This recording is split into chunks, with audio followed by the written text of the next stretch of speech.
Universidad Antonio Nariño, Departamento de Matemáticas, aplicación sobre test de diagnóstico.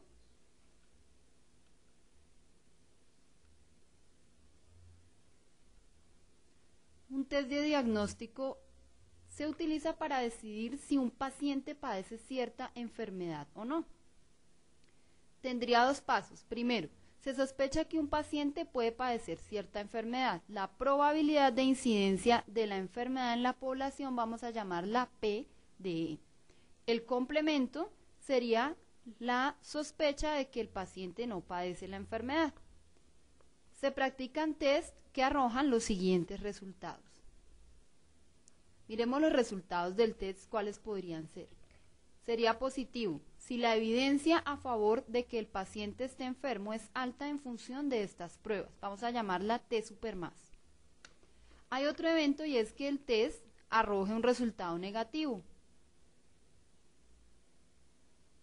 Este sería el caso contrario al anterior, sería la evidencia a favor de que el paciente no está enfermo en función de esas pruebas y vamos a llamarlo T super menos. La sensibilidad del test también es llamada la tasa de los verdaderos positivos, es decir, la probabilidad de que el test dé positivo sobre una persona que de antemano se sabe padece dicha enfermedad. En la notación vamos a llamarla P de T super más dado E, es decir, probabilidad de que el test arroje positivo dado que la persona está enferma. La especificidad, también llamada tasa de verdaderos negativos, es la probabilidad de que el test dé negativo sobre una persona que no padece la enfermedad. Notación, probabilidad de T super menos dado el complemento de E. Es decir, probabilidad de que la persona, probabilidad de que el test dé negativo dado que la persona realmente no esté enferma.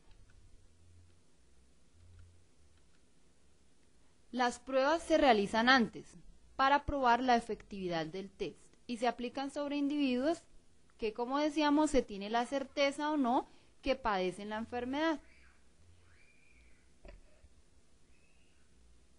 Teniendo en cuenta el teorema de Bayes y el teorema de la probabilidad total, vamos a definir cuál sería el índice predictivo del verdadero positivo. Aquí tenemos la formulación. El índice predictivo del verdadero positivo nos da la probabilidad de que dado que el test dio positivo, la persona esté enferma. Entonces, aquí se aplica la regla de Bayes. Es la probabilidad de T super más dado E por la probabilidad de E dividida entre ella misma más la probabilidad de T super más dado el complemento de E por la probabilidad del complemento de E. En el numerador tenemos la sensibilidad del test, es decir, la probabilidad de que el test dé positivo sobre una persona que sabemos está enferma, sobre la misma sensibilidad más el error del test, es decir, el error asociado a la prueba misma, que sería la probabilidad de que el test dé positivo dado que la persona no está enferma. Definamos el índice predictivo del verdadero negativo.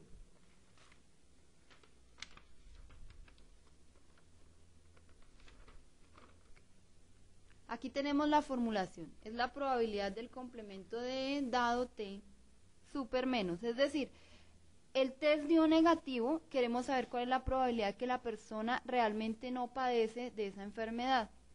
Aplicamos la regla de Bayes y tenemos como numerador el error asociado al test, es decir, probabilidad de que dé negativo dado que la persona realmente sí está enferma por la probabilidad de que no esté enferma. Sobre la especificidad de la prueba más el mismo error. Miremos una aplicación. Los estudios epidemiológicos indican que el 20% de los ancianos sufren de un deterioro neuropsicológico. La probabilidad de estar enfermo es de 0.2, la probabilidad de no estar enfermo 0.8. Sabemos que la tomografía axial computarizada o TAC es capaz de detectar ese trastorno en el 80% de las personas que lo sufren, pero también da un 3% de falsos positivos entre personas sanas. Es decir, la probabilidad de que, dado que la persona esté enferma, el test arroje positivo es de 0,8 y la probabilidad de que la persona no está enferma, dado que el test dio positivo es de 0,03. Aplicamos la regla anterior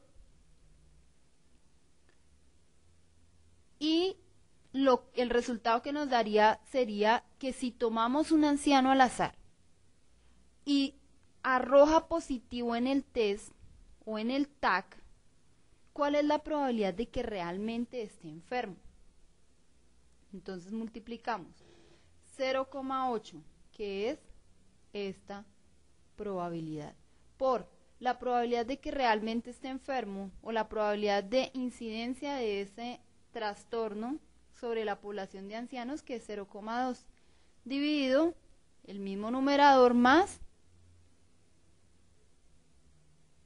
el falso positivo por la probabilidad de no sufrir la enfermedad.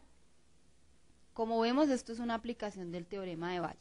Aquí ya viene el desarrollo algebraico de la expresión. Convertimos 0,8 en 8 décimos, 0,2 en 2 décimos, sobre 0.033 centésimas por 8 décimos. Realizamos las operaciones correspondientes, nos daría 16 centésimas sobre 16 centésimas más 24 milésimas. Y la probabilidad de que realmente esté enfermo sería el cociente entre 160 milésimas sobre 184 milésimas. Aquí aplicamos ley de medios y extremos, los extremos 16 por 1000 sobre 1000 por 184, simplificamos el 1000 y nos quedaría 160 sobre 184, que nos da una probabilidad de 0,8695, es decir, de cada 100 ancianos, la probabilidad de que una vez se les ha hecho el TAC y da positivo, que realmente estén enfermos es el 86,9.